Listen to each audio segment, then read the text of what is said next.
नमस्कार साथियों, स्वागत है आप सभी एस्पिरेंट्स का इस आइकॉनिक एस्पिरेंट्स पे। साथी कैसे हैं आप लोग? आशा करता हूं कि आप सभी अच्छे होंगे और अपने तैयारी को बहुत ही अच्छे ढंग से कर रहे होंगे। साथियों, आज हम जो बात करने वाले हैं या प्रैक्टिस सेट नंबर आपका 10 है। इससे पहले आपका प्रैक्टिस सेट 1 से लेकर 9 तक साथी सारा अपलोड कर दिया गया है और आपका रुक्मणी पब्लिकेशन का भी जितना आपका प्रैक्टिस सेट था सारा बुक इसी चैनल पे अपलोड कर दिया गया है, जो कि उसमें भी काफ़ी इंपॉर्टेंट प्रश्न है। तो आप सभी से विनती है कि आप लोग चैनल को विजिट किया करें और प्लेलिस्ट को चेक किया करें। सारा आपका यहाँ पे क्लासेस मिलेगा और साथ में आपका जो हिंदी इंग्लिश का लैंग्वेज पेपर है वो भी यहाँ पे अपलोड है साथी, तो आप लोग ज़रूर से देखा करें। जिस साथी को इसका PDF चाहिए वो हमारे टेलीग्राम को ज़रूर ज्वाइन कर लें, वहाँ पर आपको क्लास ओवर होते के साथ PDF मिल जाएगा। तो चलिए स्टार्ट करते हैं साथी। आज आप प्रैक्टिस सेट नंबर हम लोग 10। आप लोग से विनती है कि आप लोग भी मेरे साथ साथ कोशिश कीजिएगा कि आप लोग भी सेट को लगाते चलेंगे और अपना स्कोर आप लोग ज़रूर बताइएगा कि आपका स्कोर कितना हुआ है, क्योंकि ये प्रैक्टिस सेट है साथी और अब आपका एग्ज़ाम बहुत का डेट जो है यह बहुत कम है। तो प्रयास यही कीजिएगा कि आप लोग भी मेरे साथ साथ स्कोर को लगाते चलेंगे और बताइएगा लास्ट में कि आपका स्कोर कितना हुआ है, ताकि आपका जो तैयारी है पता चल सके कि आपका तैयारी कितना है, क्या आप नेक्स्ट मंथ के लिए प्रिपेयर हैं या फिर नहीं है। तो चलिए स्टार्ट करते हैं साथी। सबसे पहले यहाँ पे प्रश्न है आपके सामने GS का।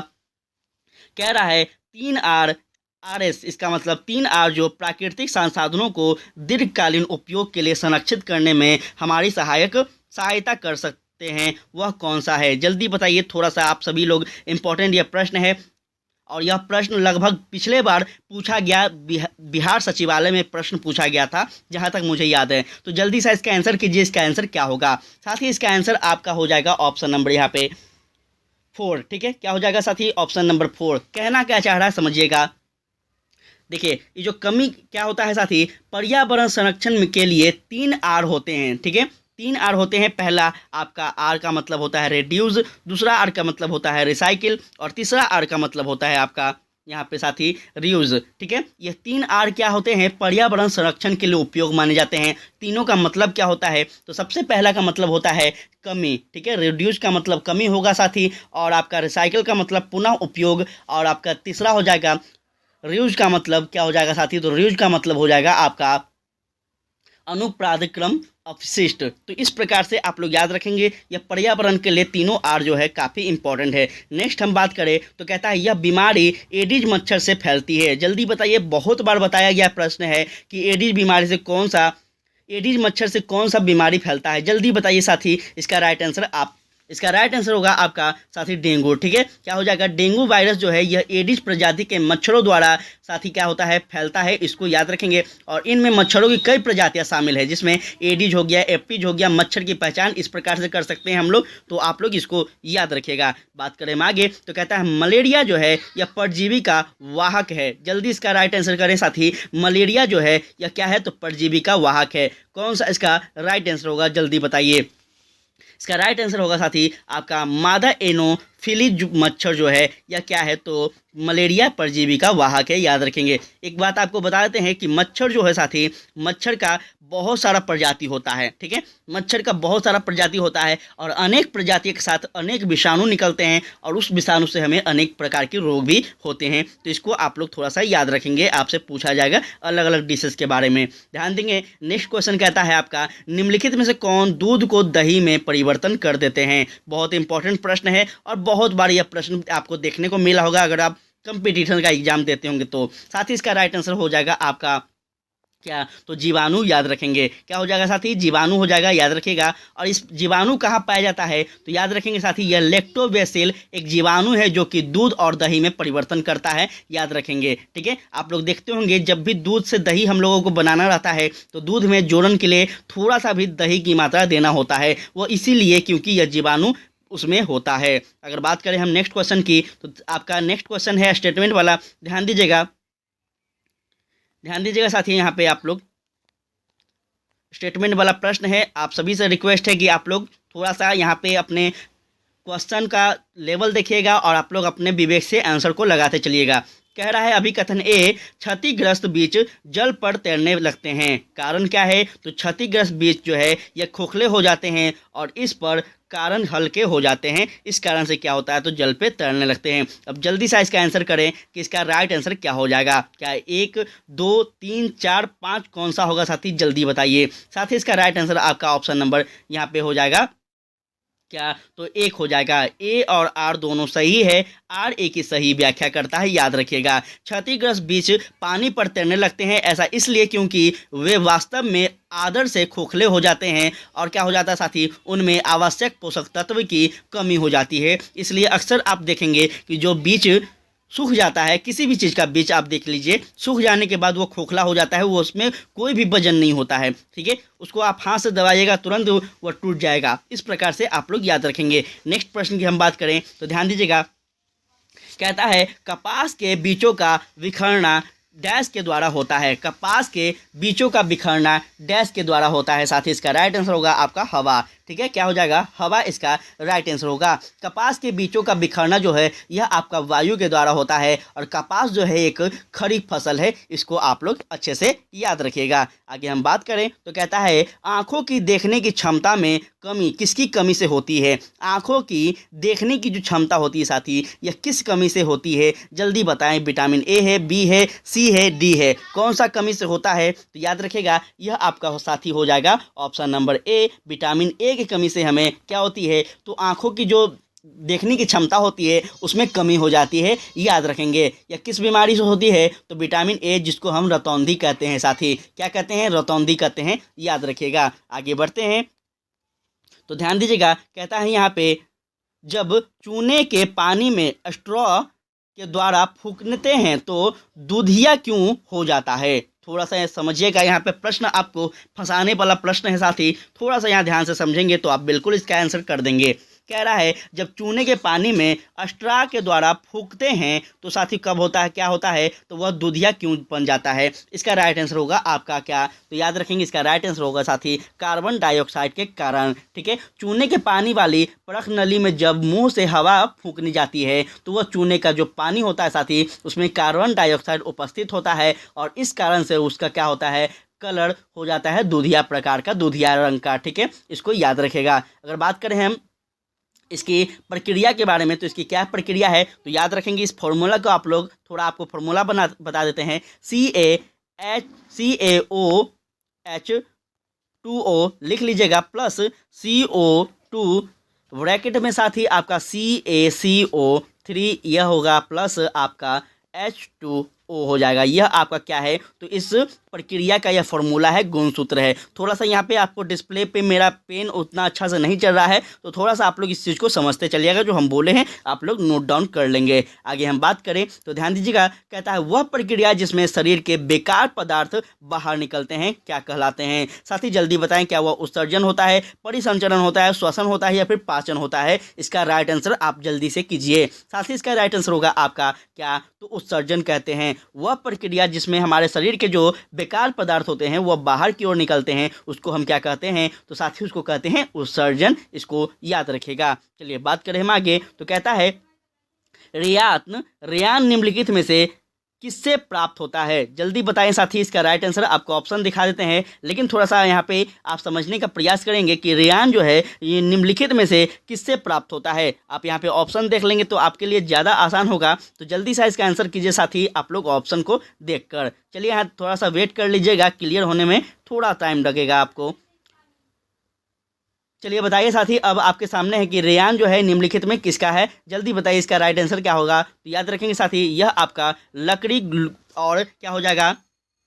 लुगदी हो जाएगा। ठीक है, लुगदी हो जाएगा, याद रखेंगे। ये इसका मतलब क्या होगा? थोड़ा सा आपको समझाने का प्रयास करेंगे हम कि रेयान बनाने के लिए आवश्यक सेल्यूलोज लकड़ी के गुद्दे से प्राप्त किया जाता है। किससे कराते हैं? तो लकड़ी के गुद्दे से करते हैं और इस प्रक्रिया को हम कहते हैं साथी याद रखेंगे इस प्रक्रिया को हम कहते हैं क्या, तो इस प्रक्रिया को हम रासायनिक उपचार द्वारा प्राप्त करने वाली प्रक्रिया कहते हैं, याद रखिएगा। चलिए बढ़ते हैं आगे। तो कहता है निम्नलिखित में से कौन हवा में नमी का एक कारण है। साथ ही जल्दी इसका आंसर करें, इसका राइट आंसर क्या होगा। साथ ही इसका राइट आंसर आपको बता दें कि वह आर्द्रता होगा, याद रखिएगा। निम्नलिखित में से कौन हवा में नमी का एक कारण है, तो वह आपका आर्द्रता हो जाएगा, याद रखेंगे। चलिए आगे हम बात करते हैं।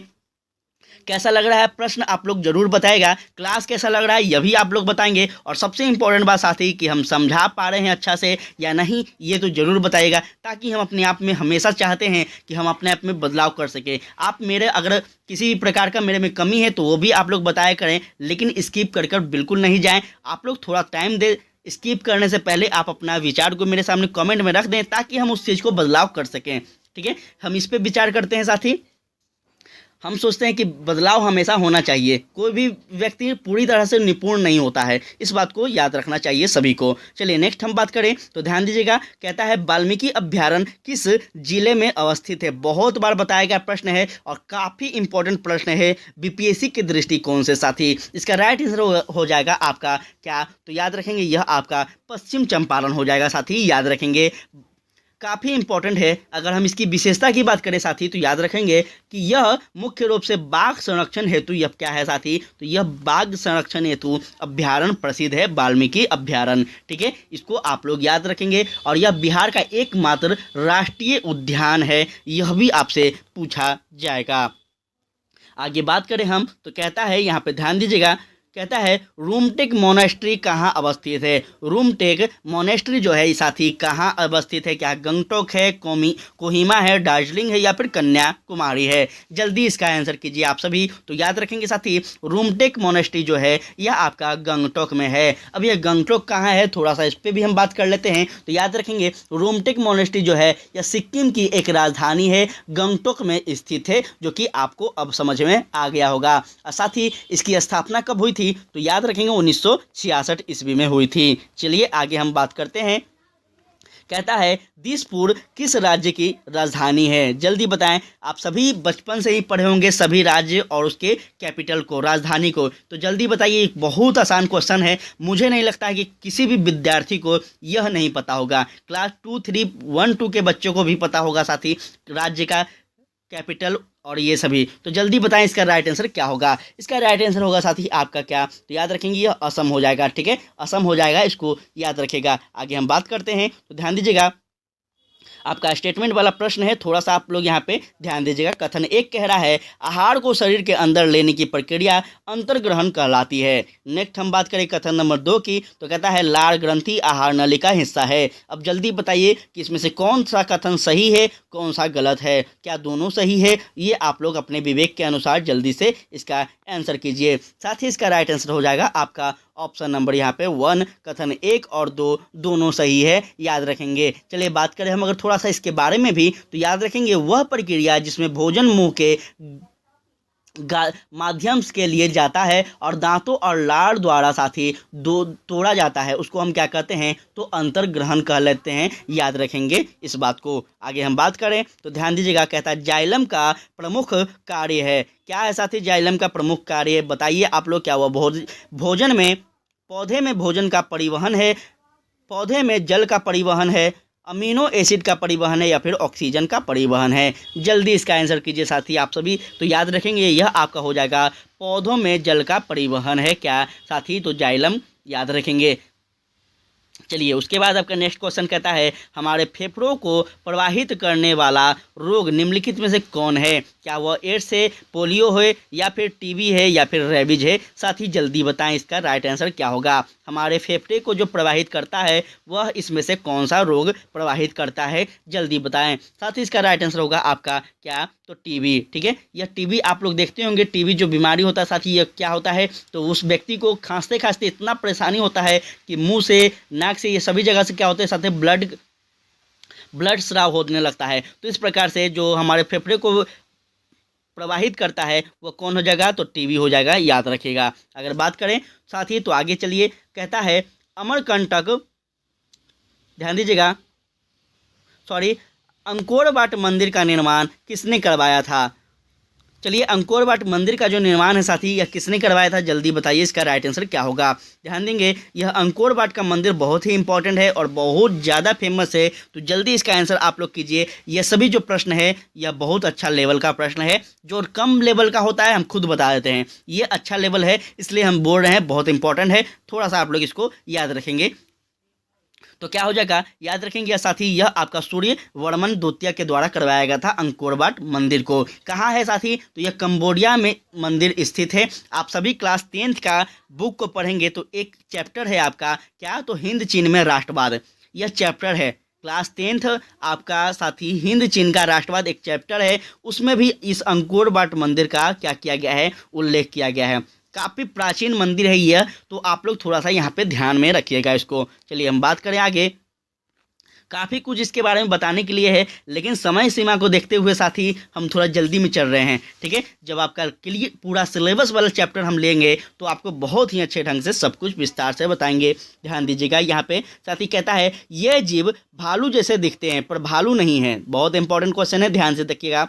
ये जीव भालू जैसे दिखते हैं परंतु भालू नहीं हैं। ये दिन के करीब 17 घंटे पेड़ों से उल्टे सिर लटक कर मस्ती से सोते हैं और ये है जिस पेड़ पर सोते रहते हैं उसी के पत्ते भी खाते हैं, इसलिए इन्हें कहीं भी जाना नहीं पड़ता है। बताइए यह कौन जानवर है, कौन जीव है साथी, जल्दी बताएं। इसका राइट आंसर क्या होगा, जल्दी आप लोग इसका आंसर कीजिए। इसका राइट आंसर होगा साथी आपका क्या, तो याद रखेंगे यह आपका हो जाएगा कौन सा जानवर है, याद रखेंगे यह आपका हो जाएगा साथी स्थौल। ठीक है, क्या हो जाएगा, स्थौल, स्लॉथ इसका राइट आंसर होगा। ठीक है, यह आपको याद रखना होगा और साथ ही यह भी याद रखिएगा कि वे एक दिन में लगभग 17 से 18 घंटे की नींद लेता है। ठीक है, तो इसको थोड़ा सा आप लोग याद रखेंगे। बात करें हम आगे तो ध्यान दीजिएगा, आपका यहाँ पे कह रहा है निम्नलिखित कथनों पर विचार करें और असत्य कथन का चयन करें। देखिए, आपको एक चीज़ बता देते हैं कि स्टेटमेंट वाला प्रश्न आपको बहुत मिलेगा, क्योंकि यह आपको बीपीएससी एग्ज़ाम लेने वाला है, कोई छोटा मोटा संस्था एग्ज़ाम नहीं ले रहा है। ये चीज़ आपको बता देते हैं, सिविल सर्विस वाला एग्ज़ाम लिया संस्था है तो उसका नेचर है सिविल सर्विस टाइप का ही देने का प्रश्न, तो वो अपना नेचर को नहीं बदलेगा, इसलिए आप लोग थोड़ा सा प्रिपेयर रहिएगा, पहले से हम आपको बता रहे हैं। ठीक है, तो ध्यान दीजिएगा इसका राइट आंसर क्या होगा। साथ ही इसका राइट आंसर होगा आपका यहाँ पे ऑप्शन नंबर क्या, तो याद रखेंगे 4। ब्रेल लिपि जो 9 बिंदुओं को पर आधारित होती है, यह आपका हो जाएगा राइट आंसर। अगर बात करें हम इसके बारे में तो यह ब्रेल लिपि जो है साथी बहुत इंपॉर्टेंट है और याद रखेंगे यह आपको ब्रेल लिपि जो है यह किसके द्वारा लिखा जाता है, तो वो व्यक्ति जो नेत्रहीन है, नेत्रहीन को शिक्षा देने के लिए ब्रेल लिपि का उपयोग किया जाता है, इसको याद रखेंगे। यह एक फ्रांसीसी व्यक्ति के द्वारा पहली बार इसको लाया गया था, इसलिए उसके नाम के आगे यह लिपि लगाया गया है, याद रखेगा यह भी बात आप सब। आगे हम बात करें तो चलिए नेक्स्ट क्वेश्चन पे चलते हैं।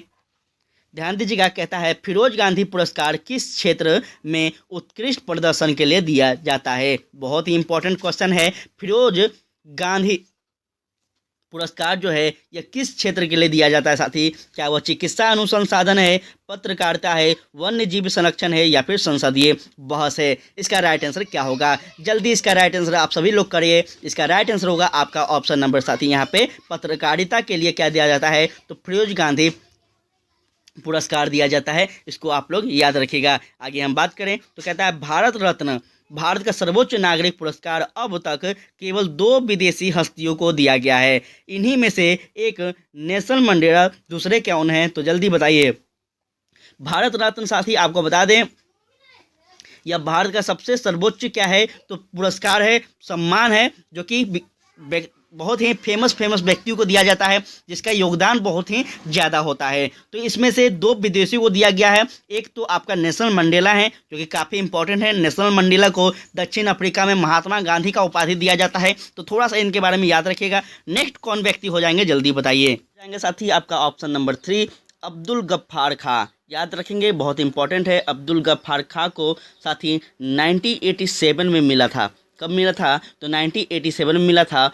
और नेल्सन मंडेला को कब मिला था, तो नेल्सन मंडेला को आपको साथी 1919 में मिला था, याद रखिएगा। काफ़ी इंपॉर्टेंट है साथी, इसको आप सभी लोग याद रखेंगे। चलिए बात करते हैं आगे, तो ध्यान दीजिएगा स्टेटमेंट वाला प्रश्न है, कह रहा है कथन 1, ध्यान दीजिएगा टेफ्लॉन भोजन पकाने के पात्रों पर न चिपकने वाली परत लगाने के काम आता है।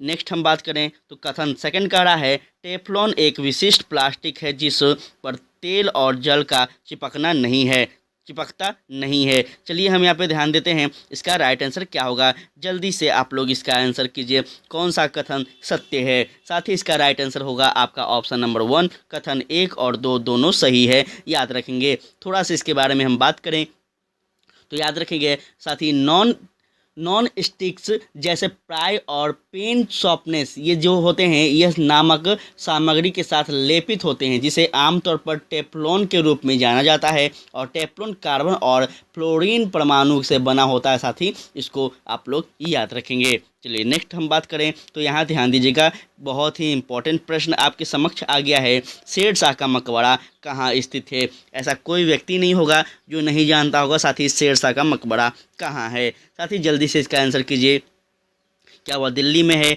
सोनारगढ़ गांव में है, कलिंग में है या फिर सासाराम में है। जल्दी बताएं इसका कहाँ आंसर होगा। तो याद रखेंगे साथ ही सासाराम में है क्योंकि आप सभी को पता होगा कि जो साथ ही शेरशाह हैं यह क्या थे तो बिहार से संबंधित हैं। तो इसको आप लोग याद रखिएगा सासाराम से हैं। चलिए बात करें हम आगे तो ध्यान दीजिएगा। नेक्स्ट क्वेश्चन कहता है भूकंप के झटके पृथ्वी की सबसे ऊपरी परत के अंदर गहराई में विक्षोभ के कारण आते हैं। इस परत को क्या कहा जाता है। जल्दी बताइए। क्या वह कर्नेल होगा, क्रस्ट होगा, पिथ होगा या फिर कोर होगा। क्या कहेंगे जल्दी बताएं इसका राइट आंसर। साथ ही इसका राइट आंसर हो जाएगा आपका क्या तो याद रखेंगे इसको क्रस्ट कहते हैं। ठीक है, क्या कहते हैं, क्रस्ट कहते हैं। थोड़ा सा यहाँ ध्यान से समझेंगे कि पृथ्वी के झटके पृथ्वी की सबसे ऊपरी परत के अंदर गहरे विक्षोभ के कारण होती है। इसको आप लोग याद रखेंगे जिस कारण से उसके अंदर के जो भाग होती है साथ ही उसमें क्या होता है उसको हम क्रस्ट कहते हैं। और उसी क्रस्ट के पास क्या होता है तो पृथ्वी की सबसे बाहरी पर छोटे छोटे टुकड़े में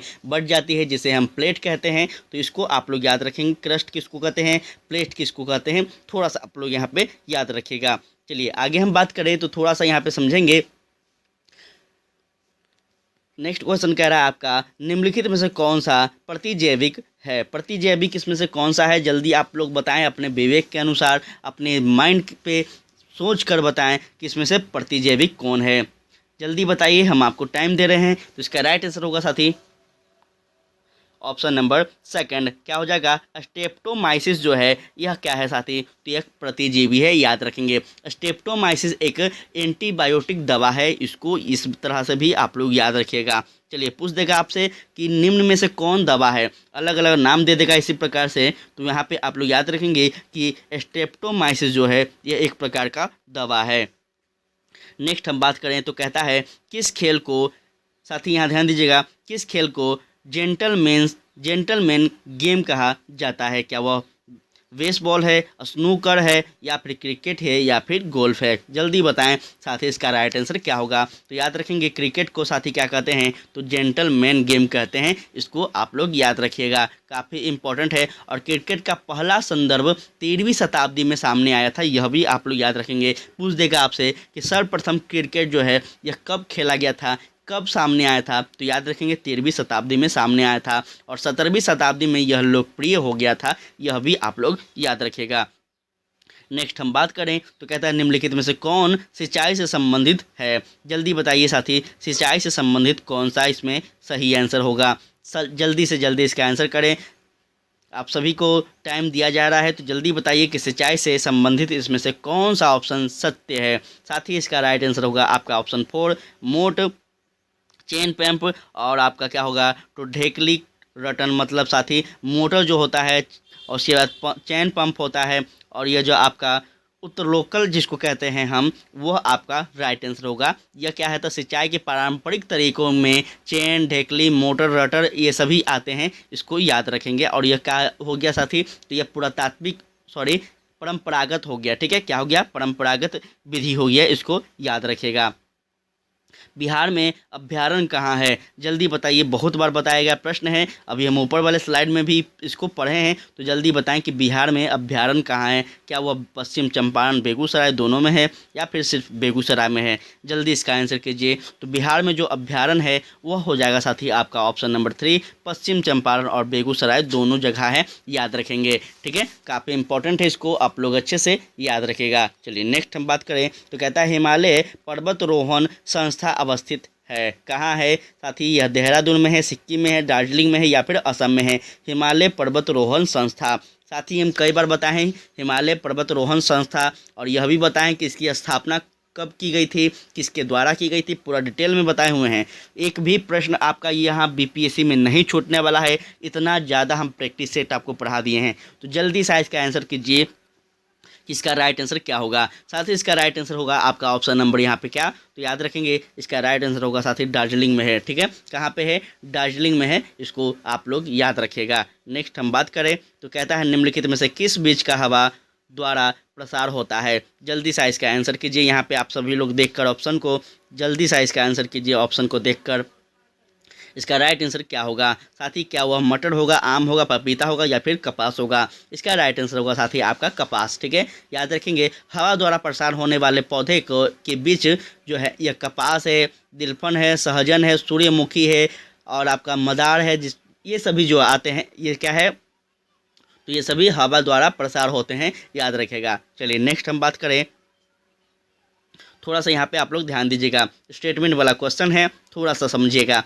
कभी कभी गर्मियों के दिन में कपड़े पर विशेषकर कांख के आसपास सफ़ेद धब्बे दिखाई देते हैं, यह किसके कारण होता है, जल्दी से इसका आंसर कीजिए साथी। यह आपके लिए बहुत इंपॉर्टेंट क्वेश्चन है और थोड़ा सा यह साइंस का क्वेश्चन है, इसको भी आप लोग समझते चलिएगा। तो जल्दी से इसका आंसर करें कि यह जो है क्यों होता है, इसका राइट आंसर क्या होगा। ऑप्शन आपके सामने दिया है, तो जल्दी से इसका आंसर करते चलिए। याद रखेंगे यह होगा साथी पसीने में मौजूद लवण के कारण होता है। ठीक है, गर्मी के दिनों में हमारे जो कपड़े पर कुछ सफ़ेद धब्बे दिखाई देते हैं, या खासकर साथी आर्म्स पर दिखाई देते हैं, यह क्यों होता है, तो यह याद रखेंगे पसीने की ग्रंथियाँ पसीना उत्पन्न करती है, जो इसको क्या होता है साथी, याद रखिएगा। आगे बात करें तो फिर से आपका स्टेटमेंट वाला प्रश्न है, थोड़ा सा यहाँ पे आप लोग ध्यान दीजिएगा। कह रहा है अभिकथन ए कि टूकन पक्षी की चोंच लंबी और बड़ी होती है, कारण क्या है समझते हैं कि टूकन की चोंच उसे उन फलों की डालियों तक पहुंचाने में मदद करती है जो कि बहुत कमज़ोर होती है और उसका भार सह नहीं सकती है। जल्दी से इसका आंसर करें साथ ही, यह इसमें से दोनों में से कौन सा कथन सत्य है, याद रखना है आप सभी को कि इसका राइट आंसर हो जाएगा आपका ऑप्शन नंबर यहाँ पे साथ ही क्या हो जाएगा, तो 1 ए और आर दोनों सही है, परंतु आर ए की सही व्याख्या करता है, यह भी सत्य है, तो याद रखेगा आप लोग। चलिए उसके बाद आपका नेक्स्ट प्रश्न आता है, ध्यान दीजिएगा। कहता है वायु में किस गैस की मात्रा सबसे अधिक होती है, बहुत बार बताया गया क्वेश्चन है, वायु हो या फिर वायुमंडल हो, आपको बहुत बार बताया गया है कि साथ ही सबसे ज़्यादा जो वायुमंडल में किसी तत्व का संख्या है, किसी तत्व का एक प्रकार से हम कह सकते हैं संख्या है, तो वो किसका है, तो याद रखेंगे वो हो जाएगा साथी आपका क्या,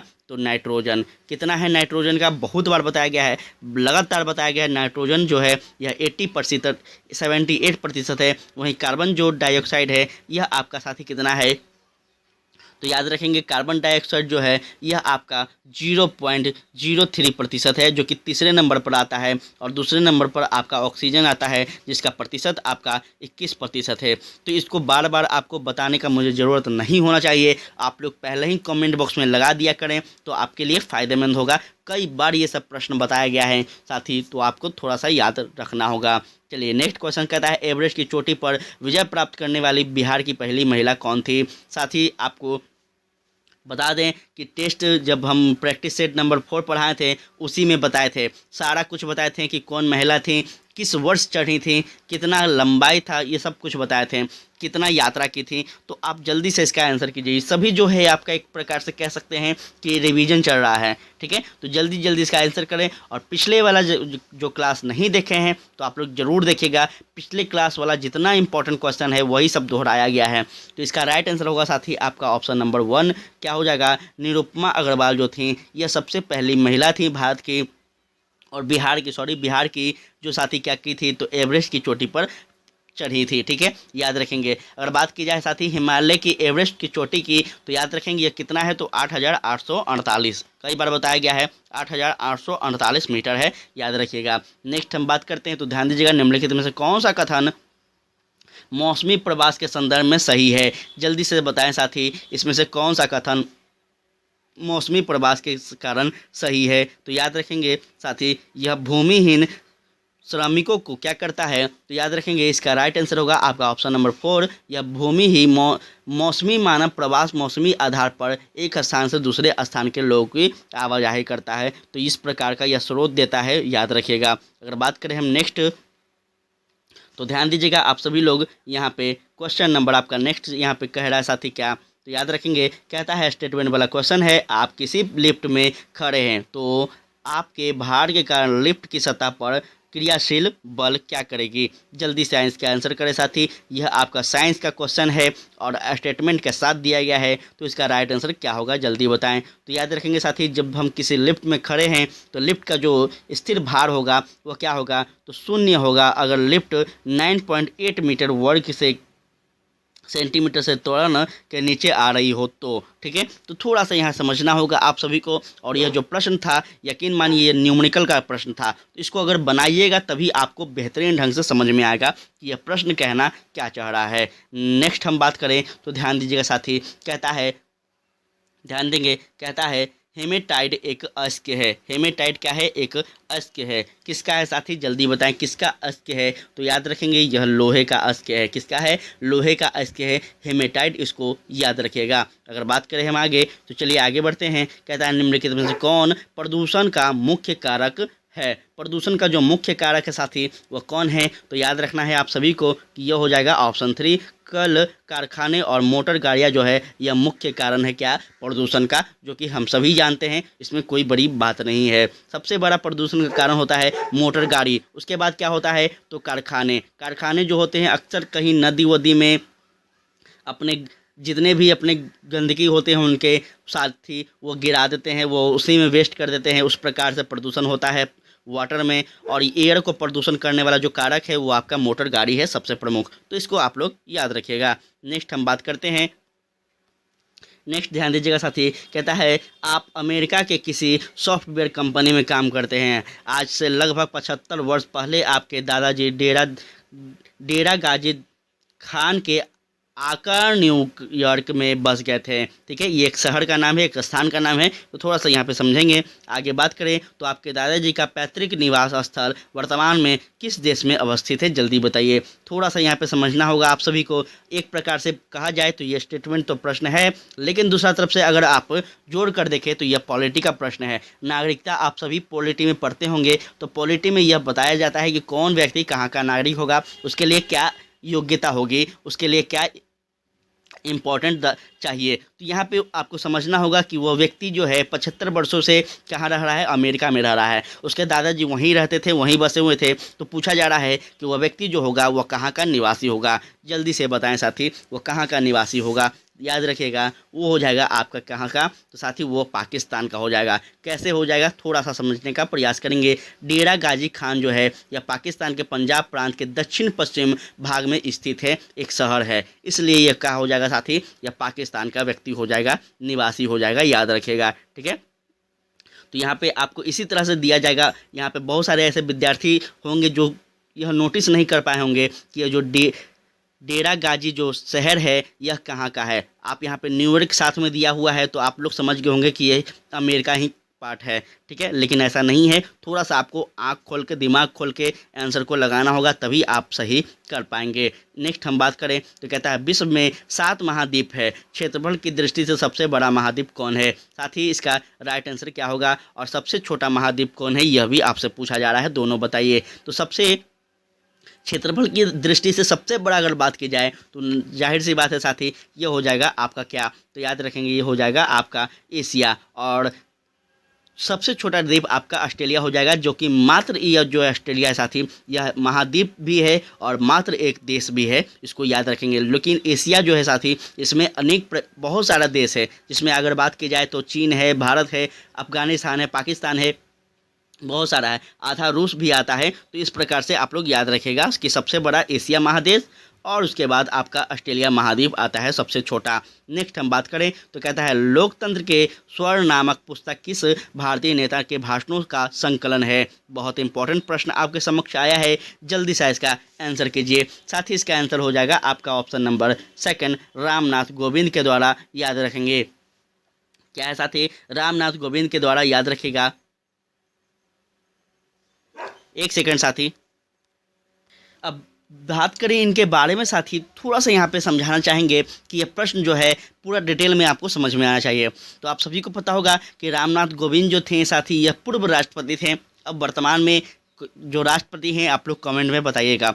तो ध्यान दीजिएगा यहाँ पे कहना क्या चाहता है कि यह जो लोकतंत्र के स्वर्ण नामक पुस्तक है, यह तो आपको बता दिया गया कि इनके द्वारा लिखी गई है, तो रामनाथ कोविंद के। समझिएगा यहाँ पे कि साथ ही यह जो पूर्व राष्ट्रपति रामनाथ कोविंद हैं, इनको चुनिंदा भाषण का तीसरा खंड लोकतंत्र के स्वर द रिपब्लिक एथिक्स शीर्षक से ने जारी किया था। इतना आप लोग याद रखेंगे। पूछ देगा आपसे किसने जारी किया था, तो याद रखेंगे रिपब्लिक एथिक्स शीर्षक ने जारी किया था, इसको याद रखिएगा। नेक्स्ट हम बात करें तो ध्यान दीजिएगा आप सभी लोग। क्लास कैसा लग रहा है आप लोग ज़रूर बताइएगा। मेरा प्रयास है कि आप सभी को थोड़ा सा समझा पाएँ। अगर समझाने में सक्षम ना हो तो आप लोग ज़रूर बताएंगे साथ ही कमेंट में, ताकि हम अपने आप में बदलाव कर लें। ध्यान देंगे। नेक्स्ट क्वेश्चन बहुत इंपॉर्टेंट प्रश्न है आपका कि कोरोना वायरस कैसे फैलता है। देखिए ध्यान दीजिएगा, कोरोना वायरस जो है यह कैसे फैलता है, तो इससे कोई भी व्यक्ति वंचित नहीं होगा कि कोरोना वायरस जो था उसमें क्या क्या मिली थी, वजह क्या था कोरोना वायरस फैलने का। तो जल्दी से इसका आंसर कीजिए साथी, कौन सा आंसर इसका सत्य होगा, जल्दी से बताएं। कोरोना वायरस कैसे फैलता है, तो याद रखेंगे साथी आपका ऑप्शन 4 राइट हो जाएगा। क्या हो जाएगा? उपयुक्त सभी। पहले हो जाएगा क्या, तो जब कोई व्यक्ति छींकता या फिर खांसता है तो उसके बूंदें हवा में फैल जाती है या फिर ज़मीन के आसपास आ जाती है, जिस कारण से क्या होता है साथी, फैलता है। नेक्स्ट हो आपका है व्यक्ति के पास में बूंदे को द्वार अंदर लेता है या फिर सतहों को छू देता है, फिर अपने चेहरे, आँख या मुंह को छूता है तो उससे संक्रमण फैलता है। और साथ ही संक्रमित व्यक्ति से दूरी 1 मीटर से कम हो तो भी फैलता है। मतलब एक प्रकार से कह सकते हैं यह संक्रमण का बीमारी है। व्यक्ति छुआछूत का एक प्रकार सा बीमारी था, तो थोड़ा सा डिस्टेंस मेंटेन करना था, याद रखिएगा। आप सभी को पता होगा कि 1 गज की दूरी, जो दूरी वाला यह स्लोगन था, यह आप सभी को याद भी होगा, ज़्यादा दिन हुआ नहीं है। और कोरोना वायरस को कौन भूल जाएगा। कहता है पर्यावरण अध्ययन में निम्नलिखित में से कौन सा समस्या समाधान के गुण है। जल्दी इसका आंसर करें। क्या सृजन है, चयन है, भाषण है या फिर लेखक है। साथ ही सही विकल्प का चयन कीजिए। तो याद रखेंगे इसका राइट आंसर होगा आपका ऑप्शन नंबर 1 ए और बी दोनों। ठीक है। समस्या समाधान दृष्टिकोण में समस्या की पहचान करने के संबंधित उपाय शामिल है, वहीं समस्या और संसाधन की संबंधित समस्याओं को प्रस्तुत करने के लिए समाधान चुनने, करने, लागू और मूल्यांकन करने के लिए पर्याप्त है। तो इसको आप लोग याद रखेंगे, दोनों इसको आप लोग याद रखेंगे, ए और बी। ठीक है। चलिए नेक्स्ट हम प्रश्न पे बढ़ते हैं। तो यहाँ ध्यान दीजिएगा, आपका नेक्स्ट क्वेश्चन कहता है लोहा प्रचुर मात्रा में पाया जाता है। साथ ही लोहा जो है प्रचुर मात्रा में पाया जाता है कब? जब हरी सब्जियों में। कब? किसमें? हरी सब्जियों में। आप सभी को पता होगा आयरन, वो लोहा नहीं बोल रहे हैं, ब्लड वाला। ये लोहा जो है, यह जो है साथी आयरन, यह कहाँ? तो सब्जियों में पाए जाते हैं, इसको याद रखिएगा। चलिए आगे हम बढ़ते हैं। तो कहता है सीनेबार अश्क जो है यह साथी क्या है? सीनेबार अश्क जो है यह आपका पारा का है। ठीक है। पारा या फिर मरकरी का प्रमुख अश्क जो होता है यह क्या होता है? तो सीनेबार होता है। इसको आप लोग याद रखेंगे। ये सब 1 लाइनर क्वेश्चन है, तो इसको आप लोग जरूर से याद रखिएगा। आपका जितना भी सुपर टेट में एग्जाम में पूछा जाएगा, यकीन मानिए यह आपका 1 लाइनर क्वेश्चन होगा, पहला बात। दूसरा, यह फैक्ट पर आधारित होगा, क्योंकि हम बहुत सारा एग्ज़ाम देखे हैं, इसलिए हम अब बता रहे हैं। आप लोग याद रखेंगे मेरे बात को, जब एग्ज़ाम होगा तो यह आप प्रूव कर सकते हैं। ठीक है। फैक्ट पे आधारित होगा, इसको आप लोग याद रखिएगा। ज़्यादा डेप्थ में नहीं जाएगा बीपीएससी, इसको आप लोग कंफर्म रहिएगा। पृथ्वी अपने अक्ष पर घूमती है, कैसे घूमती है साथी? बहुत बार बताया गया कि पृथ्वी अपने अक्ष पर किस दिशा से किस दिशा घूमती है, कितने देर में घूमती है, और सूर्य से परिक्रमा कितने देर में करती है, टोटल बताया गया है। तो जल्दी से इसका आंसर कीजिए, क्या होगा इसका आंसर साथी? क्या हो जाएगा? तो याद रखेंगे सूर्य जो होता है, पृथ्वी जो होता है अपने अक्ष पर पश्चिम से पूर्व की ओर घूमता है, याद रखिएगा। इस प्रकार से साथी घूमता है, ठीक है, इस प्रकार से घूमता है, इसको याद रखेंगे। चलिए आगे हम बात करें तो ध्यान दीजिएगा नेक्स्ट क्वेश्चन पे। कहता है विश्व का सबसे पुराना गणतंत्र कौन था। साथ ही सभी को पता होना चाहिए, अगर यह बात नहीं पता है तो बहुत ही बेकार बात हो जाएगा। विश्व का सबसे पुराना गणतंत्र जो है अपना बिहार ने दिया था साथी, और बिहार का वह कौन सा अंग था तो याद रखेंगे वैशाली था। आप सबको पता होगा प्राचीन काल में पूरा जो भारत था यह 16 महाजनपदों में बटा हुआ था, जिसमें से 3 महाजनपद अपने बिहार में थे। उस एक जनपद जो था वह आपका वैशाली का था साथी, जो कि पहला विश्व का ऐसा था जिसने गणतंत्र का पाठ सिखाया था, जिसने प्रजातंत्र को लागू किया था। तो इसको आप लोग बिल्कुल भी मत भूलिएगा अगर कोई नहीं जानते हो तो। नेक्स्ट अगर बात करें तो कहता है बिहार का लोक नृत्य क्या है। साथ ही बहुत बार बताया गया प्रश्न है कि बिहार का जो लोक नृत्य है यह कुछ और नहीं, यह आपका झिझिया है। क्या है साथी? झिझिया है, जो कि बिहार का मिथिला का प्रमुख लोक नृत्य है। पूरा डिटेल में बता दिए हैं कहाँ का, तो बिहार के मिथिला क्षेत्र का प्रमुख लोक नृत्य है यह झिझिया, इसको आप लोग याद रखेंगे। नेक्स्ट हम बात करें तो कहता है भारत के राष्ट्रपति के बाद हमारे देश में दूसरा सबसे ऊंचा पद कौन सा है, जल्दी बताएं। भारत के राष्ट्रपति के बाद सबसे ऊंचा पद हमारे देश में दूसरा कौन है, जल्दी से इसका आंसर करें। तो साथ ही इसके बाद आपका हो जाएगा उपराष्ट्रपति। साथ ही आपको पता होना चाहिए कि जब हमारे भारत के प्रमुख व्यक्ति जो कि राष्ट्रपति होते हैं वो नहीं होते हैं तो उनके कार्यभार, उनके पद को कौन संभालते हैं, तो उपराष्ट्रपति, ठीक है। और यह आपको बताना है कि जब उपराष्ट्रपति भी नहीं होंगे तो ऐसे परिस्थिति में भारत का प्रमुख नागरिक कौन होगा, और वैसे परिस्थिति में भारत के जो प्रमुख नागरिक राष्ट्रपति हैं उनके कार्य को कौन करेंगे। जल्दी से इसका आप लोग कमेंट में आंसर दीजिएगा, आप लोग सर्च करके। नेक्स्ट हम बात करें तो कहता है राम मोहन राय को राजा की उपाधि किसके द्वारा दी गई थी। साथ ही बहुत सिंपल प्रश्न है, इसका अगर आप जवाब दे दिए तो आपका बहुत ही बेहतरीन आपको माना जाएगा। जल्दी से बताएं, बहुत ही बेसिक प्रश्न है। और साथ ही आप सभी को बता दें कि आपका सिलेबस में मॉडर्न हिस्ट्री का जो है वह आपका जिक्र किया गया है। मॉडर्न हिस्ट्री में आपको बता दें कि आपको स्वतंत्रता आंदोलन के सारे प्रमुख व्यक्ति, उसके आंदोलनकर्ता, ये सभी बात के बारे में बताया गया है। तो जल्दी से बताएं साथी किसने दिया था। इसका राइट आंसर होगा आपका ऑप्शन नंबर साथी क्या, तो याद रखेंगे साथी, वह आपका हो जाएगा अकबर शाह द्वितीय के द्वारा, ठीक है। अकबर शाह द्वितीय जो थे यह राजा राम मोहन राय जी को राजा की उपाधि दिए थे। किस लिए दिए थे, क्योंकि यह साथी अकबर शाह द्वितीय जो थे यह अपने वकालत करने के लिए इंग्लैंड भेज रहे थे। किसको? राजा राम मोहन राय जी को, क्योंकि वो एक पढ़े लिखे व्यक्ति थे, बुद्धिजीवी व्यक्ति थे। और वो उनका बहुत ही उस समय क्या था, 1875 के आसपास की हम बात कर रहे हैं साथी, याद रखेंगे 1875 के आसपास की हम बात कर रहे हैं कि उस समय जो थे भारत में राजा राम मोहन राय जी का बहुत ही बड़ा योगदान था, बहुत बड़ा एक छवि था। इसलिए अकबर शाह द्वितीय जो थे यह अपना वकालत करने के लिए किसको भेज रहे थे, तो राजा राम मोहन राय जी को इंग्लैंड भेज रहे थे। और यह भी याद रखेंगे साथी, राजा राम मोहन राय जी प्रथम भारतीय थे जो कि 7 समुंदर पार कर इंग्लैंड जाते हैं, ठीक है। और भी बहुत कुछ बताने के लिए है, लेकिन थोड़ा सा आपको इतना ही अभी याद रखना है, आगे बहुत कुछ बताएंगे। दिमाग में तो बहुत कुछ है लेकिन क्या बताएं। चलिए आगे ध्यान देंगे साथी। उससे पहले एक चीज़ और आपको बताना चाहेंगे राजा राम मोहन राय जी के बारे में। साथी राजा राम मोहन राय जी जो थे ये सामाजिक धार्मिक सुधार आंदोलन के प्रथम व्यक्ति थे, जो कि साथी इन्होंने ब्रह्मा समाज का क्या क्या था, ब्रह्मा सभा का अपना क्या क्या था स्थापना किया था। किसने? तो राजा राम मोहन राय जी प्रथम व्यक्ति थे जो ब्रह्मा समाज की स्थापना की थे, और इन्हीं के प्रयासों से सती प्रथा पर रोक लगी थी। तो ये सब चीज़ आप लोग याद रखेंगे राजा राम मोहन राय जी के बारे में। नेक्स्ट अगर बात की जाए तो ध्यान दीजिएगा, कहता है विद्यार्थियों के लिए ईवीएस पाठ्यक्रम में विषयों और उप विषयों का चयन किया गया है। जल्दी से इसका आंसर करें, कैसे किया गया है। साथ ही ऑप्शन नंबर आपके सामने दिया गया है, इसका राइट आंसर क्या होगा जल्दी से आप लोग बता दीजिए। इसका राइट आंसर होगा साथ ही आपका क्या, तो ऑप्शन 4 तत्काल पर्यावरण की बेहतर समझ के लिए विकसित करने के लिए क्या किया गया है, तो ईवीएस का सिलेबस में जारी किया गया है। इसको याद रखेंगे, बच्चों में पर्यावरण की समझ बेहतर हो इसलिए उनके पाठ्यक्रम में पर्यावरण जो साथी सब्जेक्ट है, विषय है, उसको जोड़ा गया है। इसको आप लोग याद रखेंगे। और आपके सिलेबस में भी पर्यावरण है, इसको भी आप लोग याद रखेंगे। तो थोड़ा सा आप लोग भी समझते चलिएगा, पढ़ते चलिएगा। ध्यान दीजिएगा, कहता है सौर पट्टिका स्रोत है। सौर पट्टिका जो स्रोत है साथी किसका है, तो याद रखेंगे ये आपका ताप ऊर्जा का है। किसका है? ताप ऊर्जा का है, याद रखेगा। नेक्स्ट हम बात करें तो कहता है किस पौधे का बीज पंछियों द्वारा बिखेरा जाता है। साथ ही जल्दी से जल्दी इसका आंसर करें, किस पौधे का बीज जो है जो कि पंछियों के द्वारा बिखेरा जाता है। क्या वह कमल है, या फिर लसोड़ा है या फिर कुदुमुदी है, कौन सा है साथी?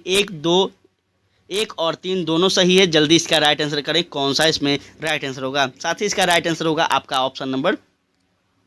ऑप्शन नंबर साथी यहाँ पे क्या होगा? तो लसोड़ा जो है इसका राइट आंसर होगा, याद रखिएगा।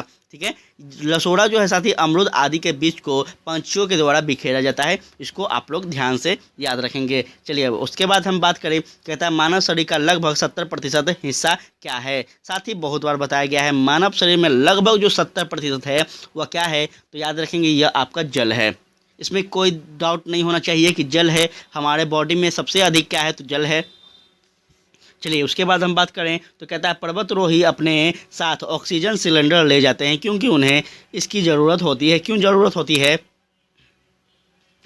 क्यों उनको ज़रूरत होती है? क्यों अपने पीठ पे ऑक्सीजन सिलेंडर को लादे हुए रहते हैं? जल्दी बताएं साथी, इसका राइट आंसर क्या होगा? इसका राइट आंसर होगा साथी आपका, ध्यान दीजिएगा, इसका राइट आंसर होगा साथी आपका ऑप्शन नंबर 3, सांस लेने के लिए, क्योंकि अधिक ऊंचाई पर ऑक्सीजन की मात्रा क्या होती है?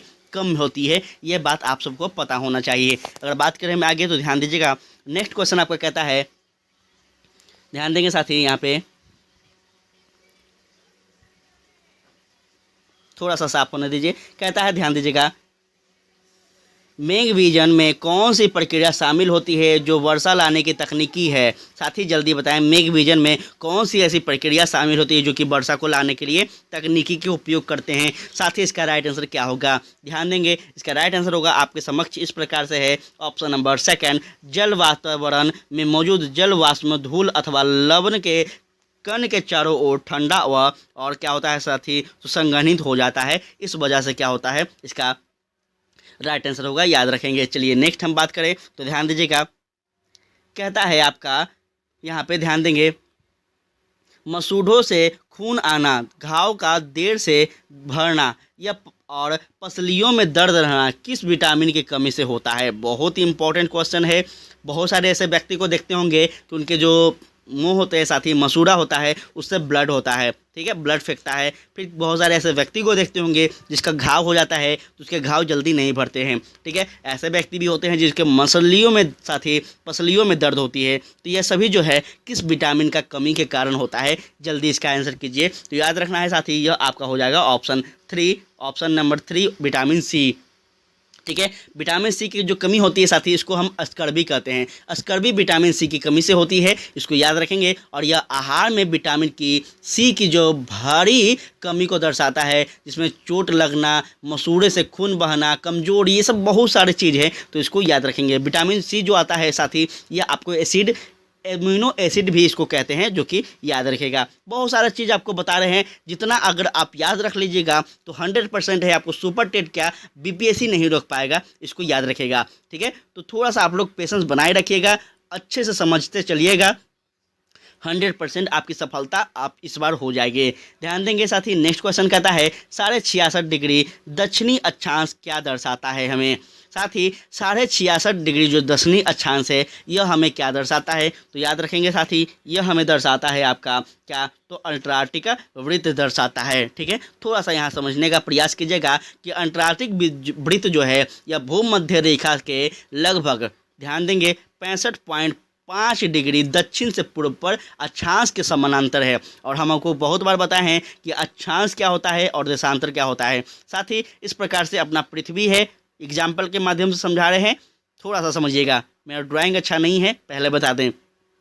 तो इस प्रकार से अपना पृथ्वी है, और यह जो पृथ्वी पे एक काल्पनिक रेखा होता है इस प्रकार का, ठीक है, इसको हम कहते हैं अक्षांशीय रेखा, बहुत बार बताए हैं। और जो खड़ा खड़ा साथी लंबा लंबा रेखा होता है, इसको हम क्या कहते हैं? तो देशांतर रेखा कहते हैं। इसको काल्पनिक रेखा होता है साथी, यह दिखता नहीं है, बस माना गया है वैज्ञानिकों के द्वारा। तो इसी रेखा में साथी यहाँ पे बताया जा रहा है आपका अटलांटिक वृत्त जो बनता है आपका, यह आपका 66.5 डिग्री पे बनता है, इसको याद रखिएगा। चलिए नेक्स्ट हम बात करें तो ध्यान दीजिएगा, कहता है ये भी जो गर्म रक्त वाले जीव होते हैं और उनका दिल डैश होता है। साथ ही जल्दी से इसका आंसर कर दीजिए। और इसी के साथ हम आपका 100 नंबर क्वेश्चन की ओर पहुंच गए हैं, और जल्दी से बताएंगे आप सभी कि आपका आंसर, आपका स्कोर क्या हुआ है। साथ ही इसका राइट आंसर होगा आपका ऑप्शन नंबर 4, क्या हो जाएगा? 4 कक्षों वाला इसका राइट आंसर हो जाएगा। जल्दी से अपना स्कोर बताते चलेंगे साथी आप सभी सब। कहता है जल संचरण में जल संरक्षण में संलिप्त अलवर जिले से भारत का जल पुरुष कहे जाने वाला इस पर्यावरणवादी नाम का नाम क्या है। साथ ही इसका राइट आंसर क्या होगा जल्दी बताएं। थोड़ा सा यहाँ पे समझने का प्रयास करेंगे आप सभी लोग। फिर से एक बार पढ़ देते हैं क्वेश्चन को। कहता है जल संरक्षण में संलिप्त अलवर जिले में भारत का जल पुरुष कहे जाने वाला इस पर्यावरणवादी का नाम क्या है। क्या वह पादप कौन सा है? राजेंद्र सिन्हा है, मेधा पाटवार है, आवित सुनरती या फिर जादव पायंग है। कौन है साथी इसमें राइट आंसर याद रखिएगा। यह हो जाएगा आपका राजेंद्र सिन्हा, इसका राइट आंसर होगा। साथ ही राजेंद्र सिन्हा को Waterman of India Rajendra Sinha को कहा गया है, जो कि 2015 में स्टॉकहोम जल पुरस्कार की सम्मानित इन्होंने क्या किया गया था? पुरस्कार जीता था। यह भी आप लोग याद रखेंगे। नेक्स्ट हम बात करें तो कहता है लोकसभा के अध्यक्ष कौन करता है। साथ ही लोकसभा के जो अध्यक्षता करते हैं वो कौन करते हैं? तो लोकसभा के अध्यक्ष करते हैं। और इस लोकसभा का अध्यक्ष का चयन किस प्रकार से होता है? तो याद रखेंगे साथी, जितने भी मंत्रिमंडल होते हैं, चाहे वो लोकसभा के हों चाहे राज्यसभा के हों, केंद्र के जितने मंत्रिमंडल के सदस्य होते हैं सारों लोग मिलकर एक सदस्य का चयन करते हैं, एक अध्यक्ष का चयन करते हैं, जिसको हम लोकसभा के अध्यक्ष कहते हैं। याद रखिएगा। अगर आपको यह बताना है साथी कि यह लोकसभा का जो अध्यक्ष है यह भारतीय संविधान के किस अनुच्छेद के अंतर्गत इसकी पद का उल्लेख किया गया है, ये आपको कमेंट बॉक्स में बताना है। नेक्स्ट हम बात करें तो साथी यहाँ ध्यान दीजिएगा। कहता है कॉड लिवर आयल किसका स्रोत है? कॉड लिवर आयल जो है साथी यह आपका किसका स्रोत है? तो याद रखेंगे विटामिन ए की स्रोत है। कॉड लिवर आयल में विटामिन ए और विटामिन डी दोनों होता है, यह भी बात आप लोग अच्छे से याद रखिएगा। इसके बाद हम बात करें तो कहता है एक पारिस्थितिक वातावरण के पिरामिड में तीसरा पोषण जन स्तर है, किसका है साथी? याद रखिएगा। ऑप्शन आपको दिखा देते हैं, यहाँ पे ध्यान देंगे। इसका राइट आंसर क्या होगा जल्दी से आप सभी लोग यहाँ पे बताइएगा। एक सेकंड साथी, यहाँ पे ऑप्शन यहीं पे है, जल्दी बताइए साथी इसका क्या हो जाएगा। एक पारिस्थितिक वातावरण में पिरामिड में तीसरा पोषण जन क्या होता है?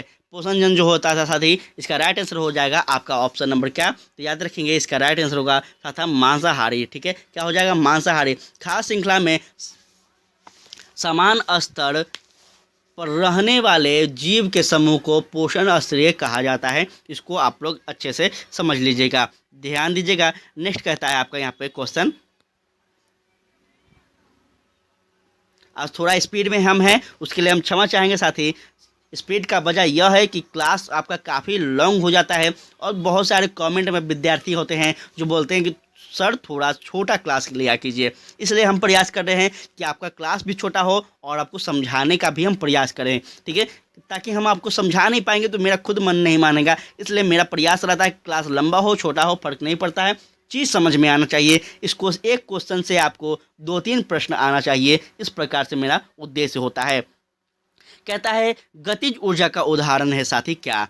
गतिज ऊर्जा का जो उदाहरण है वो आपका हो जाएगा साथी क्या? 1 और 2 दोनों। ठीक है, चलती ट्रेन में बैठा आदमी जो है यह हो जाएगा, और चलती ट्रेन यह दोनों जो है यह गतिज ऊर्जा का उदाहरण है। अब हम आपको समझाने का प्रयास करेंगे कि गतिज ऊर्जा किसको कहते हैं सिंपल भाषा में। ध्यान देंगे, किसी वस्तु में गति के कारण जो ऊर्जा उत्पन्न होती है साथी उसको हम गतिज ऊर्जा कहते हैं। ठीक है, मान के चलिए आप यहाँ पे स्थिर हैं, आप यहाँ पे स्थिर रूप में खड़े हैं, तो आप क्या है साथी बिना मस्त अवस्था में हैं, आप एकदम शांत हैं। लेकिन आप यहाँ से मान कर चलिए यहाँ जाते हैं तो इसको हम कहते हैं क्या साथी? गति। ठीक है, इसको हम क्या कहते हैं? गति कहते हैं। आपके मूवमेंट होता है आपके बॉडी में और तभी आप वहाँ पहुँचते हैं, तो इसी को हम गतिज ऊर्जा कहेंगे। सिंपल शब्दों में समझाने का प्रयास कर रहे हैं, थोड़ा सा आप लोग समझने का भी प्रयास कीजिएगा, ध्यान दीजिएगा। कहता है पृथ्वी का कौन सा गुण मौसम में बदलाव लाता है? बहुत इंपॉर्टेंट प्रश्न है साथी। इसका राइट आंसर होगा आपका साथी क्या? तो परिक्रमण तथा तिरछता जो है यह आपका राइट आंसर होगा। थोड़ा सा यहाँ समझने का प्रयास करेंगे कि पृथ्वी का जो परिक्रमण है यह सूर्य के चारों ओर चक्कर लगाकर किया जाता है। ठीक है, सूर्य के चारों ओर चक्कर लगाने को हम क्या कहते हैं? तो पृथ्वी का परिक्रमण कहते हैं, याद रखेंगे। और याद रखेंगे साथ ही 23.5 डिग्री, ठीक है 23.5 डिग्री झुके होने के कारण साथ ही मौसम जो है यह आपका क्या होता है? बदलाव होता है, याद रखिएगा। नेक्स्ट हम बात करें तो ध्यान दीजिएगा। कहता है सूर्यव्यापी लेने वाला कौन सा रुधिर वर्ग है। सूर्यव्यापी सॉरी साथी, सर्वव्यापी लेने वाला कौन सा रुधिर वर्ग है। साथी आपको बता दें, इसमें सर्वव्यापी की बात कर जा रहा है, मतलब सबसे लिए जाने वाला यूनिवर्सल ब्लड कौन है। साथी इसके में आपका राइट आंसर होगा ऑप्शन नंबर यहाँ पे 3 जो है यह आपका क्या हो जाएगा साथी। यह ए बी जो ब्लड ग्रुप होता है जिसका, वह ए को भी दे सकते हैं, बी को भी दे सकते हैं और ले भी सकते हैं। लेकिन साथी यहाँ पे आपको ओ के बारे में अगर बात की जाए तो ओ जो ब्लड ग्रुप होता है यह साथी सभी को दे सकते हैं। ठीक है, ये सभी को दे सकते हैं, तो इसको याद रखेंगे। इसको हम ब्लड एक प्रकार से दाता कहते हैं, एक प्रकार से यूनिवर्सल ब्लड कहते हैं, तो इसको आप लोग अच्छे से याद रखेंगे। अगर बात करें हम नेक्स्ट, तो कहता है निकट दृष्टि दोष वाले मनुष्य के चश्मे में कौन सा लेंस प्रयुक्त होता है। साथ ही इसका राइट आंसर होगा आपका ऑप्शन नंबर यहाँ पे साथ ही क्या होगा, तो अवतल लेंस होता है, याद रखेंगे। ठीक है, निकट दृष्टि दोष वाले व्यक्ति में अवतल लेंस का प्रयोग किया जाता है, इसको आप लोग अच्छे से याद रखिएगा। कहता है कितने डिग्री सेल्सियस पर पानी उबलने लगता है। बहुत इंपॉर्टेंट क्वेश्चन है, अगर बताएं तो आपसे इसी लेवल का प्रश्न पूछा जाएगा, ना हार्ड ना सिंपल, बीच वाला प्रश्न होगा। और ये सभी जो है यह बीच वाला प्रश्न आता है। ये जो क्वेश्चन है साथी, ये आपको क्लास 8-9 के बुक में भी जानने को मिलेगा, ये जो क्वेश्चन है आपको कंपटीशन में जानने को मिलेगा। तो इसी प्रकार से आपसे क्वेश्चन पूछा जाएगा, तो थोड़ा सा आप लोग यहाँ पे समझते चलिएगा। और इसका राइट आंसर जो होगा वो साथी क्या होगा, तो याद रखेंगे 100 डिग्री सेल्सियस हो जाएगा इसका राइट आंसर। ठीक है, चलिए बढ़ते हम आगे। कैसा है, वाष्पन के कारण शीतलन की प्रक्रिया जब धीमी होती है तो वायुमंडल में जल के खुले पृष्ठ का क्षेत्रफल क्या होता है। साथ ही इसका जो राइट आंसर होगा वो हो जाएगा आपका ऑप्शन नंबर यहाँ पे क्या, तो याद रखेंगे यह हो जाएगा 4। घटना और वायु में नमी इसका राइट आंसर होगा। ठीक है, थोड़ा सा यहाँ पे समझाने का प्रयास भी करेंगे, शायद आपको समझ में नहीं आया होगा। देखिए, द्रव्य का व्यतनात्मक पहुंच बिना उसका वाष्प में परिवर्तन वाष्मिक कहलाता है। ठीक है, क्या कहलाता है, तो वाष्मीकरण कहलाता है। और आर्द्रता में वृद्धि के साथ वाष्मीकरण घटता और हवा में मौजूद आर्द्रता के कारण उसकी कमी को बढ़ता है, इसको आप लोग याद रखिएगा। देखिए, मेरा प्रयास है कि आपको हम जो भी सेंटेंस बताएं, जो भी चीज़ बताएं, आप लोग नोट डाउन जरूर कर लें। ठीक है, हर चीज़ आपको दिमाग में नहीं रहेगा, यकीन मानिए बहुत एग्ज़ाम हम दिए हैं, हमको पता है एग्ज़ाम में जब आप बैठेंगे तो आपका स्किप कर जाएगा सारा का सारा। तो थोड़ा सा आपसे पेशेंस बनाए रखिएगा। और थोड़ा सा विनती करते हैं, हम शुरुआत क्लास से ही आपसे बोल रहे हैं कि हम जितना कुछ आपको बता रहे हैं इंपॉर्टेंट बात, उसको आप लोग नोट डाउन जरूर कीजिए। लेकिन पता नहीं कौन करते हैं कौन नहीं करते हैं, एक बार भी कमेंट में नहीं बताते हैं, इसके लिए मुझे थोड़ा सा दुख होता है। किसी चिन्हित पर्यावरण समस्या के अध्ययन के लिए कौन सी विधि सर्वथा युक्त है। जल्दी से इसका राइट आंसर कीजिए। साथ ही इसका राइट आंसर होगा आपका ऑप्शन नंबर यहाँ पे क्या, तो समस्या समाधान विधि जो है यह आपका राइट आंसर होगा, याद रखिएगा। चलिए बढ़ते हम आगे। तो कहता है उष्माद्वीप क्या है। उष्माद्वीप जो है साथी यह क्या है, तो याद रखेंगे यहाँ पे और भी आपका ऑप्शन है, देख लीजिएगा। यहाँ पे उष्माद्वीप जो है यह क्या है, थोड़ा क्लियर होने दीजिएगा। तो साथी उष्माद्वीप जो है यह आपका वह शहरी या फिर महानगरीय क्षेत्र जो अपने आसपास के ग्रामीण क्षेत्र में अधिक गर्म होता है, इसको हम क्या कहते हैं, तो उष्मानगरीय कहते हैं, इसको याद रखिएगा। ठीक है, चलिए उसके बाद आपका नेक्स्ट क्वेश्चन कहता है, ध्यान देंगे।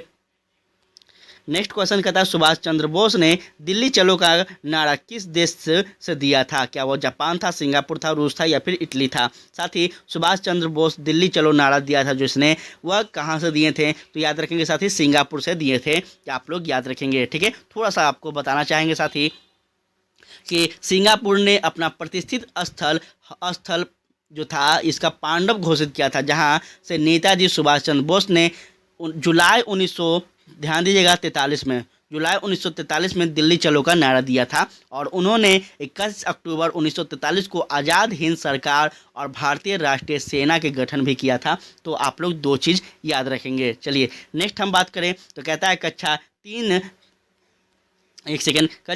3 व 4 के लिए पर्यावरण अध्ययन में प्रकाश आधारित दृष्टिकोण के साथ विषयगत दृष्टिकोण का उपयोग निम्नलिखित में से कौन सी पर्यावरण अध्ययन की प्रकृति के कारण किया गया है। जल्दी से इसका आंसर करें साथी। आप सभी क्लास 4-5 के विद्यार्थी को पढ़ाने वाले हैं, तो जल्दी से इसका आंसर कीजिए। इसका वजह क्या है, कारण क्या है और क्यों किया गया है, इसका उद्देश्य क्या है। ध्यान दीजिएगा, इसका उद्देश्य जो है, इसका कारण जो है, यह होगा आपका ऑप्शन 3, जन अंतर अनुशासनात्मक बनाने हेतु। ठीक है, इसको याद रखेंगे साथी। ईवीएस जो है, ईवीएस में विषय विगत दृष्टिकोण, ईवीएस पाठ्यक्रम की सामग्री, भोजन, आश्रय, पानी, यात्रा आदि जैसे पाठ्यक्रम को विषय में आसपास व्यवस्थित किया गया है। इसको आप लोग अच्छे से याद रखेंगे। नेक्स्ट हम बात करें तो कहता है कौन सा कोशिका अंग पैकेजिंग सामग्री का प्रमुख कारण कार्य करता है। साथ ही इसका राइट आंसर क्या होगा, जल्दी बताएं। तो इसका राइट आंसर होगा आपका ऑप्शन नंबर साथी यहाँ पे क्या, तो याद रखेंगे इसका होगा गोल्जी उपकरण। ठीक है, गोल्जी उपकरण जो है साथी, यह हो जाएगा आपका क्या, तो यह एक प्रकार का गोल्जी बॉडी उपकरण कोशिका के प्रोटीन पैकेजिंग और प्रेषक इकाई का स्थल होता है। इसको अच्छे से आप लोग याद रखेंगे। नेक्स्ट हम बात करें तो स्टेटमेंट वाला प्रश्न है, कह रहा है जल चक्र पृथ्वी के भीतर तथा वायुमंडल में पानी के अनवरत गति को दर्शाता है। इसमें कई भी विभिन्न प्रक्रिया सम्मिलित है। इस सम्मिलित विधि प्रक्रिया को दिखाने वाला सही विकल्प का चयन कीजिए। चलिए साथी चयन करिए, यहाँ पे आपके सामने है, जल्दी से इसका आंसर कीजिए आप सभी लोग। इसका राइट आंसर होगा साथी आपका क्या, तो याद रखेंगे वाष्पीकरण, वाष्प उपसर्जन और संवहन अपेक्षण, ये जो होगा आपका राइट आंसर हो जाएगा। ठीक है, पृथ्वी की सतह से वायुमंडल में और वायुमंडल के आसपास पृथ्वी पर पानी के निरंतर संचलन को जल चक्र कहा जाता है, जो कि साथ ही यही होता है आपका जल चक्र। नेक्स्ट हम बात करें तो कहता है भारतीय क्षेत्र का सबसे दक्षिणी बिंदु कहलाता है। बहुत बार बताया गया साथी दक्षिणी बिंदु भी और उत्तरी बिंदु, तो जल्दी बताइए साथी कि भारतीय क्षेत्र का दक्षिणी बिंदु क्या कहलाएगा। यहाँ पे भी आपका एक सेकंड ध्यान दीजिएगा, यहाँ पे ही आपका ऑप्शन है। चलिए ध्यान दीजिएगा साथी, उसको हम क्या कहते हैं, तो ध्यान देंगे इसका हो जाएगा आपका इंदिरा पॉइंट। ठीक है, दक्षिणी बिंदु को हम क्या कहेंगे साथी, इंदिरा पॉइंट कहेंगे। ठीक है, वहीं हम ऊपरी बिंदु को जो कहते हैं उसको क्या कहते हैं, तो कन्या, उस ऊपरी बिंदु को हम साथी इंदिरा कॉल कहते हैं। ठीक है, अपना जो भारत है या भारत का सबसे निचला जो बिंदु होता है, दक्षिणतम बिंदु, इसको हम इंदिरा पॉइंट कहेंगे। और उत्तरी बिंदु जो है साथी, इसको आप लोग याद रखेंगे, इसको इंदिरा कॉल कहेंगे। तो दो बिंदु है, आपसे इंदिरा कॉल पूछे तो उत्तर की ओर भागना है, ऊपर भागना है, और इंदिरा पॉइंट पूछे तो नीचे भागना है। ठीक है, इसको आप लोग इससे समझते चलिएगा। नेक्स्ट हम बात करते हैं, ध्यान दीजिएगा, कहता है मिट्टी की ऊपरी परत की अधिकांश मात्रा किस के द्वारा बनती है। मिट्टी की ऊपरी परत की अधिकांश जो मात्रा है साथी, यह किसकी मदद के द्वारा बनती है, किसके द्वारा बनती है, जल्दी से बताएं। तो इसका राइट आंसर होगा साथी आपका क्या, तो याद रखिएगा, यह होगा तलछट्टी चट्टान के द्वारा।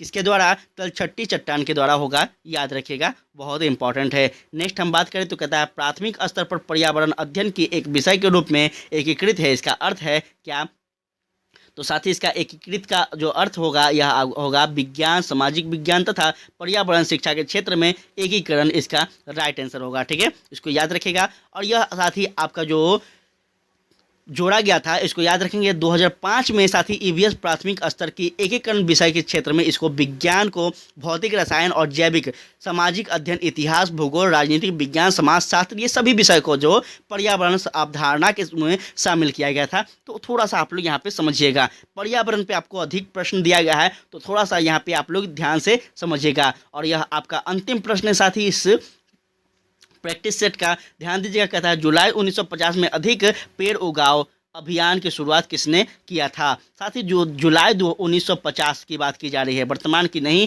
थोड़ा सा आप लोग पीछे बढ़ते चलिएगा।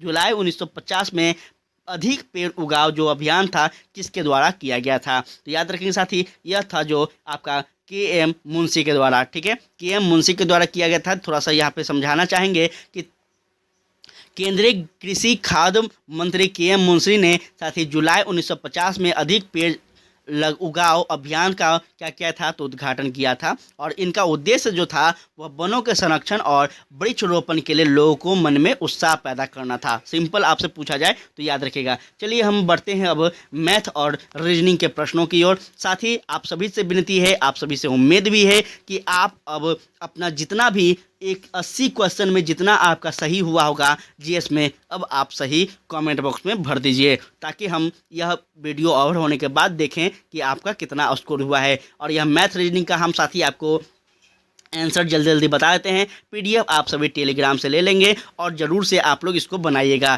ठीक है। हम बार बार बोलते हैं मैथ और रीजनिंग का जो क्वेश्चन है साथी, यह जितना आप अभ्यास करेंगे उतना आपके लिए बेहतर होगा, इसलिए हम आपको साथी नहीं बताते हैं यहाँ पे, और काफ़ी ज़्यादा समय भी लगेगा, ठीक है। ये सभी जो है आपको बोर्ड पर पढ़ाने वाला चीज़ है, मैथ और रीजनिंग। थोड़ा सा मेरे पास अभी बोर्ड की कमी है, आगे अगर होगा तो ज़रूर हम आपके सामने लेकर आएंगे, उपस्थित होंगे।